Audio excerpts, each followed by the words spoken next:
এটা চেঞ্জ করে না। সুরাজ সুরাজ পেছনে পেছনে, এই চিহ্নে ভোট দিন পেছনে, আপনারা সব পেছনে প্লিজ পেছনে। আচ্ছা ব্যান্ড পার্টি আপনারা শুরু করুন, সবার সাথে মিনিমাম 50 মিটার গ্যাপ রাখতে হবে, প্রার্থীদের যাতে দেখা যায় পরিষ্কার ভাবে, তার জন্য ব্যবস্থা করতে হবে। গাড়িটাকে এগিয়ে দিন, ট্যাবলোকে ওখানে আটকে রেখেছেন কেন? রোহান রোহান ট্যাবলোটাকে এগো।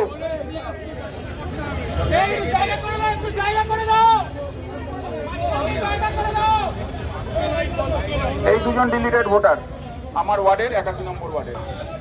এই ট্যাবলো ট্যাবলো অটোর পেছনে ধরনের বিধানসভা